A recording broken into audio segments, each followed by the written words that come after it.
नमस्कार, मैं हूं आपके साथ सूनम राय। स्वागत है आपका हमारे खास बुलेटिन में। गोरखनाथ मंदिर में आयोजित जनता दर्शन में मुख्यमंत्री योगी आदित्यनाथ ने करीब 200 लोगों से मुलाकात कर उनकी समस्याएं सुनी और अधिकारियों को निर्देश दिए कि जन समस्याओं का निस्तारण तुरंत और संवेदनशीलता के साथ किया जाए। जनता दर्शन में कई महिलाएं जो है अपने ही परिजनों की गंभीर बीमारियों के इलाज में आर्थिक मदद की गुहार लेकर पहुंची थी। वहीं मुख्यमंत्री ने सभी को आश्वासन दिया कि बिना किसी चिंता के उनका इलाज कराया जाएगा और सरकार आवश्यक आर्थिक मदद प्रदान करेंगी।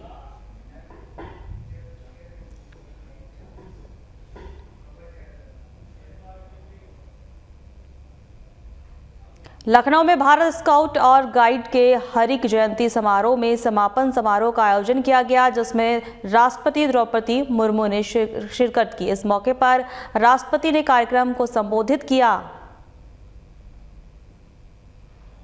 मैं यहाँ पर उपस्थिति देखकर मेरे अंदर की नई ऊर्जा का संचार हो रहा है।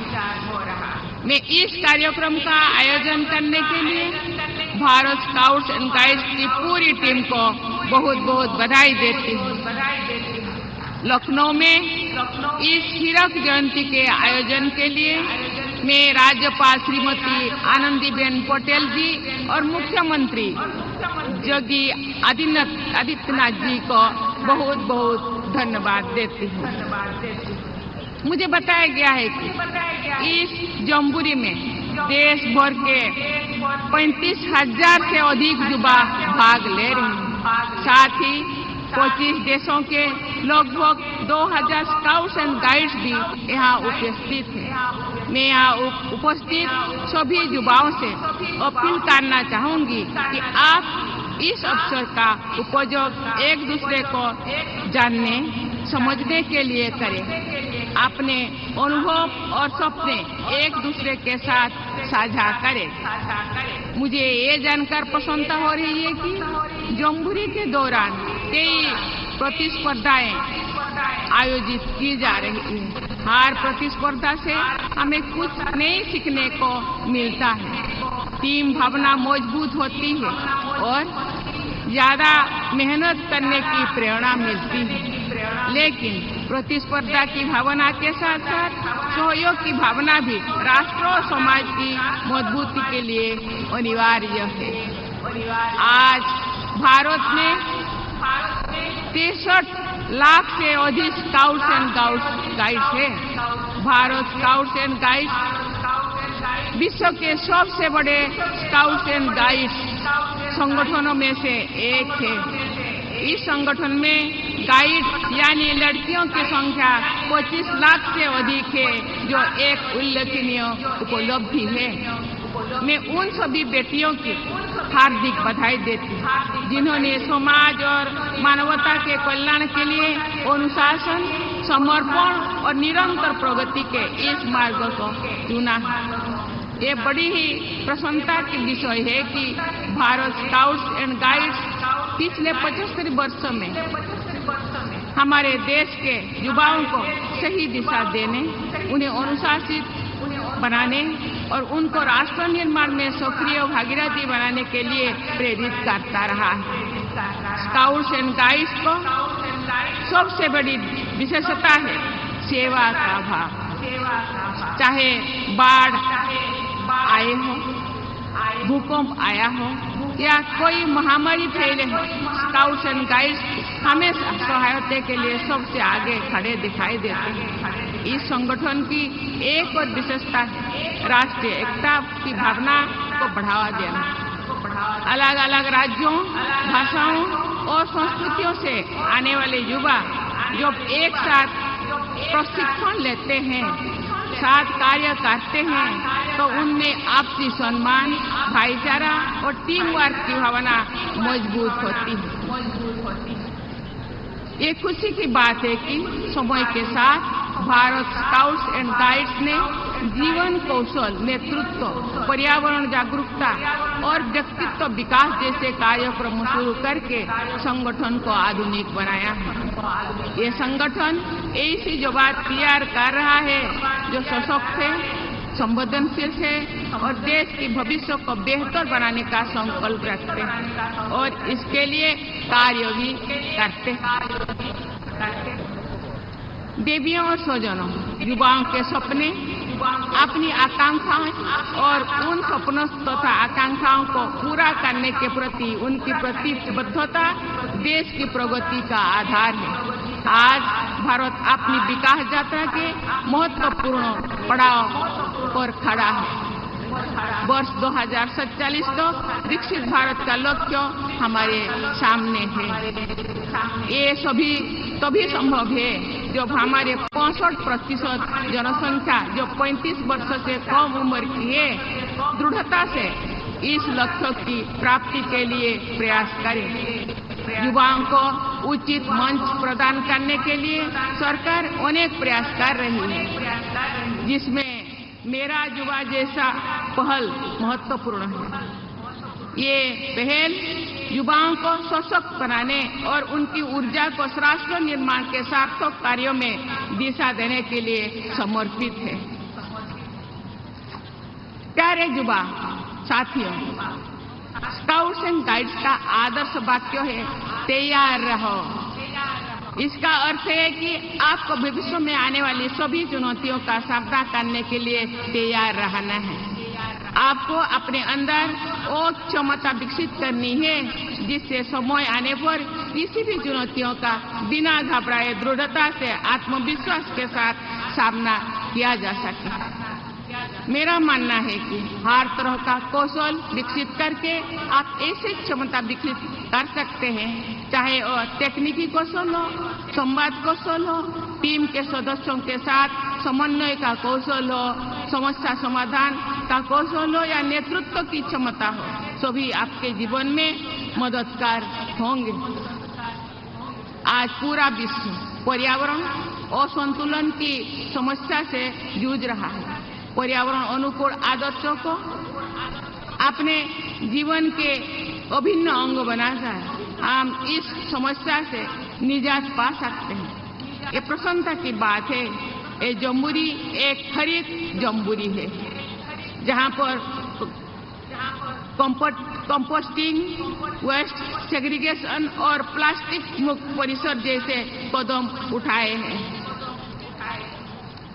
अगर सभी युवा प्रकृति का साथी होने के स्काउट्स एंड गाइड्स के सिद्धांतों को अपनाते हैं, जीवन में आगे बढ़ते हैं, तो हमारी धरती हरी भरी और खुशहाल बनेंगे। प्यारे युवा साथियों, आप इस देश के भविष्य निर्माता भी हैं और इसके भव्यता संस्कृति के महान परंपरा के संरक्षक भी हैं। जिस तरह से एक दीपक से अनेक दीपक जलाए जा सकते हैं, उसी तरह एक सशक्त और संवेदनशील व्यक्ति अनेक व्यक्तियों को सशक्त और संवेदनशील बना सकते हैं। मुझे विश्वास है कि आप सभी प्रतिभा और ऊर्जा को देश के विकास में लगाएंगे। इसी विश्वास के साथ मैं अपनी वाणी को विराम देती हूँ और बहुत बहुत धन्यवाद देती हूँ। गोवा में श्री संस्थान गोकर्ण पटरागली में जीवोत्तम मठ में 550वें वर्ष समारोह का आयोजन किया गया, जिसमें पीएम मोदी ने शिरकत की। इस मौके पर पीएम मोदी ने समारोह को संबोधित किया। साधु संतों के सानिध्य में बैठना अपने आप में एक आध्यात्मिक अनुभव होता है। यहां उपस्थित श्रद्धालुओं की विशाल संख्या इस मठ की सदियों पुरानी जीवन शक्ति को और बढ़ा रही है। मैं अपने आप को सौभाग्यशाली मानता हूं कि आज इस समारोह में आपके बीच उपस्थित हूं। यहां आने से पहले मुझे राम मंदिर और वीर विट्ठल मंदिर के दर्शन का सौभाग्य मिला। उस शांति, उस वातावरण ने इस समारोह की आध्यात्मिकता को और गहरा कर दिया। साथियों, श्री संस्थान गोकर्ण परतगाड़ी जीवोत्तम मठ अपनी स्थापना की 550वीं वर्षगांठ मना रहा है। ये बहुत ऐतिहासिक अवसर है। बीते 550 वर्षों में इस संस्था ने समय के कितने ही चक्रवात झेले हैं। युग बदला, दौर बदला, देश और समाज में कई परिवर्तन हुए, लेकिन बदलते युगों और चुनौतियों के बीच भी इस मठ ने अपनी दिशा नहीं खोई।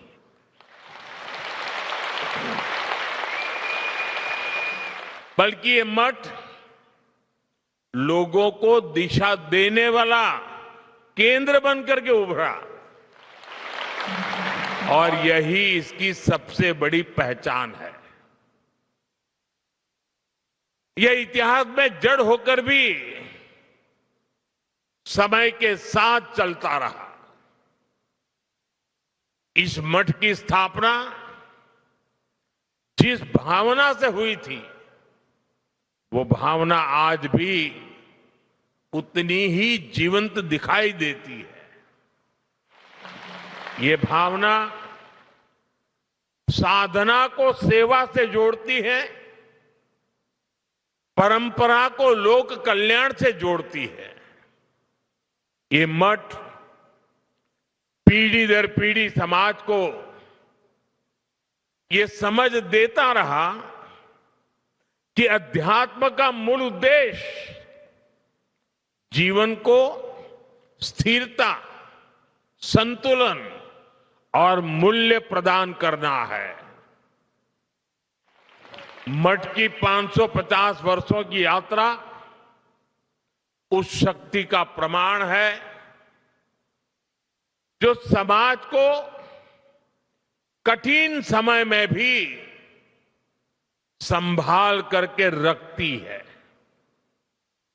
मैं यहां के मठाधिपति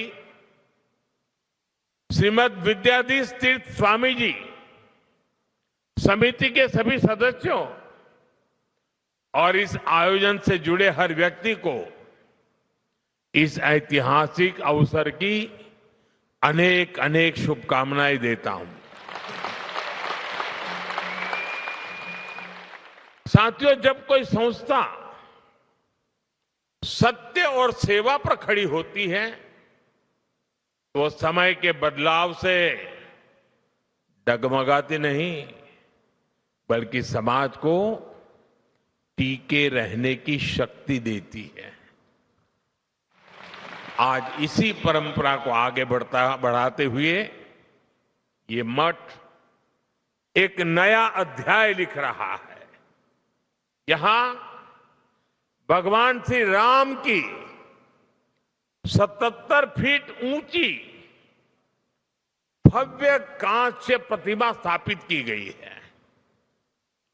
3 दिन पहले ही मुझे अयोध्या के भव्य श्री राम मंदिर के शिखर पर धर्म ध्वज आरोहण का सौभाग्य मिला है और आज यहां प्रभु श्री राम की भव्य मूर्ति के अनावरण का सुअवसर मिला है। आज रामायण पर आधारित एक थीम पार्क का उद्घाटन भी हुआ है। साथियों, आज इस मठ के साथ जो नए आयाम जुड़े हैं वो आने वाली पीढ़ियों के लिए ज्ञान, प्रेरणा और साधना के स्थायी केंद्र बनने जा रहे हैं। यहां विकसित हो रहा संग्रहालय और आधुनिक तकनीक से सुसज्जित 3D थिएटर, इन सब के द्वारा ये मठ अपनी परंपरा को संरक्षित कर रहा है। नई पीढ़ी को अपनी परंपराओं से जोड़ रहा है। इसी तरह 550 दिनों में देश भर के लाखों श्रद्धालुओं की भागीदारी से हुए श्री राम नाम जप यज्ञ और उससे जुड़ी राम रथ यात्रा हमारे समाज में भक्ति और अनुशासन की सामूहिक ऊर्जा का प्रतीक बनी है। यही सामूहिक ऊर्जा आज देश के हर कोने में एक नई चेतना का संचार कर रही है। साथियों, अध्यात्म को आधुनिक तकनीक से जोड़ने वाली व्यवस्थाएं ये आने वाली पीढ़ियों को प्रेरणा देती रहेंगी। मैं इस निर्माण के लिए आप सभी को बहुत बहुत बधाई देता हूं।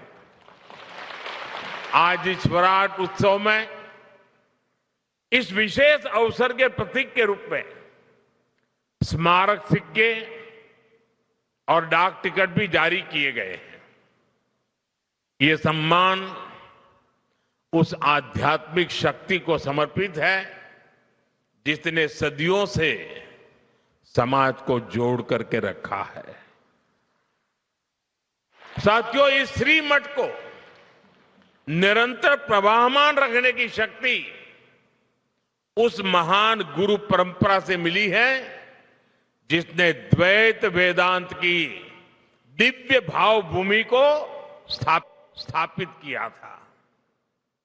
श्रीमद नारायण तीर्थ स्वामी जी द्वारा 1475 में स्थापित यह मठ उसी ज्ञान परंपरा का विस्तार है और उसका मूल स्रोत जगत गुरु श्री मध्वाचार्य जैसे अद्वितीय आचार्य है। मैं इन आचार्यों के चरणों में सिर झुकाकर नमन करता हूं। यह भी बहुत महत्वपूर्ण है कि उडुपी और पर्तगाली दोनों मठ एक ही आध्यात्मिक सरिता की जीवंत धाराएं हैं। भारत के इस पश्चिमी तट की सांस्कृतिक धारा को दिशा देने वाली गुरु शक्ति भी यही है।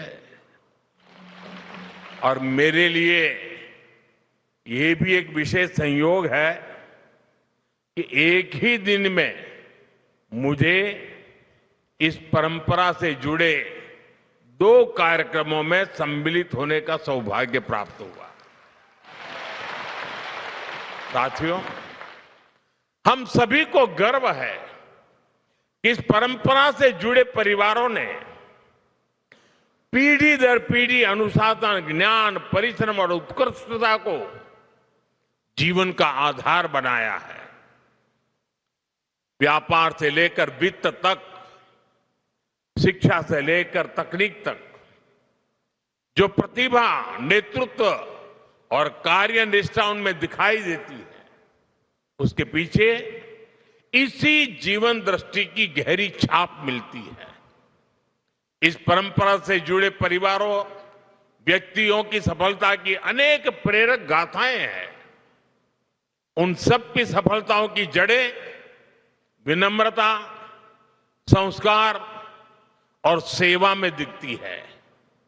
ये मठ उन मूल्यों को स्थिर रखने वाली आधारशिला रहा है और हमें विश्वास है कि आगे भी आने वाली पीढ़ियों को ये मठ ऐसे ही ऊर्जा देता रहेगा। साथियों, इस ऐतिहासिक मठ की एक और विशेषता का जिक्र आज आवश्यक है। इस मठ की एक पहचान वो सेवा भावना है जिसने सदियों से समाज के हर वर्ग को सहारा दिया है। सदियों पहले जब इस क्षेत्र पर विपरीत परिस्थितियां आई, जब लोगों को अपने घर परिवार छोड़कर नए प्रदेशों में शरण लेनी पड़ी, तब इसी मठ ने समुदाय को सहारा दिया, उन्हें संगठित किया और नए स्थानों पर मंदिरों, मठों, आश्रय स्थलों की स्थापना की। इस मठ ने धर्म के साथ साथ मानवता और संस्कृति की भी रक्षा की। समय के साथ मठ की सेवा धारा और विस्तृत होती गई। आज शिक्षा से लेकर छात्रावासों तक, वृद्ध सेवा से लेकर जरूरतमंद परिवारों की सहायता तक इस मठ ने अपने संसाधनों को हमेशा लोक कल्याण के लिए समर्पित रखा है। अलग अलग राज्यों में बने छात्रावास हो, आधुनिक विद्यालय हो या कठिन समय में लोगों को राहत देने वाले सेवा कार्य, हर पहल इस बात का प्रमाण है कि अध्यात्म और सेवा जब साथ चलते हैं तो समाज को स्थिरता भी मिलती है और आगे बढ़ने की प्रेरणा भी मिलती है। साथियों, ऐसे समय भी आए जब गोवा के मंदिरों और स्थानीय परंपराओं को संकट का सामना करना पड़ा, जब भाषा और सांस्कृतिक पहचान पर दबाव बना, लेकिन ये परिस्थितियां समाज की आत्मा को कमजोर नहीं कर पाई, बल्कि उसे और दृढ़ बनाया। गोवा की यही विशेषता है कि यहां की संस्कृति ने हर बदलाव में अपने मूल स्वरूप को बनाए रखा और समय के साथ पुनर्जीवित भी किया। इसमें पुर्तगाली मठ जैसे संस्थानों का बहुत बड़ा योगदान रहा है। साथियों, आज भारत एक अद्भुत सांस्कृतिक पुनर्जागरण का साक्षी बन रहा है। अयोध्या में राम मंदिर का पुनर्स्थापन, काशी विश्वनाथ धाम का भव्य पुनरुद्धार और उज्जैन में महाकाल महालोक का विस्तार, ये सब हमारे राष्ट्र की उस जागरूकता को प्रकट करते हैं जो अपनी आध्यात्मिक धरोहर को नई शक्ति के साथ उभार रही है। रामायण सर्किट, कृष्ण सर्किट, गया जी के विकास कार्य और कुंभ मेले का अभूतपूर्व प्रबंधन, ये सभी उदाहरण बताते हैं कि आज का भारत अपनी सांस्कृतिक पहचान को नए संकल्प और नए आत्मविश्वास के साथ आगे बढ़ा रहा है। बांदा जिलाधिकारी कार्यालय में बूथ लेवल के उत्कृष्ट कार्य करने वाले 14 बीएलओ को जिलाधिकारी के द्वारा सम्मानित किया गया। यह सम्मान मतदाता सूची के विशेष पुनरीक्षण 2025 में उत्कृष्ट कार्य के लिए दिया गया। सम्मानित होने वाले बीएलओ में प्रियंका जैन, अरविंद कुमार गुप्ता सहित अन्य शामिल हैं। जिलाधिकारी जे रिभा ने इन सभी बीएलओ के कार्यों की सराहना की और उन्हें भविष्य में इसी तरह के उत्कृष्ट कार्य करने के लिए प्रोत्साहित किया। इस सम्मान समारोह का उद्देश्य मतदाता सूची के विशेष पुनरीक्षण कार्यक्रम में उत्कृष्ट कार्य करने वाले बीएलओ को प्रोत्साहित करना है, उन्हें सम्मानित करना है। जिलाधिकारी ने कहा कि इन बीएलओ ने अपने अपने विधानसभा क्षेत्रों में निर्वाचक नामावली के विशेष पुनरीक्षण कार्य तो समर्पण और दक्षता के साथ पूरा किया है। में अभी तक बांदा में 56.55% हुआ है 10 AM के फिगर के हिसाब से। हमारा तिंदवारी सबसे आगे है, 62% के आसपास है।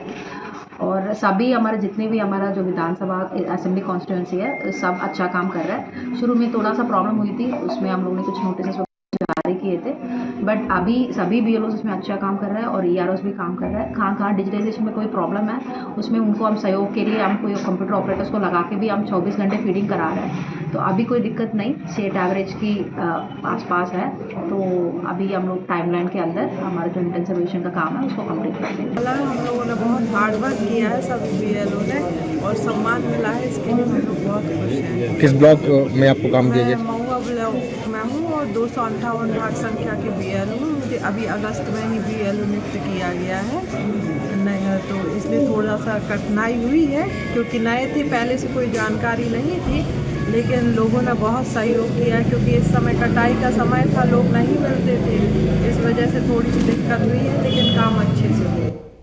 फिलहाल हमारे खास बुलेटिन में इतना ही। नमस्कार।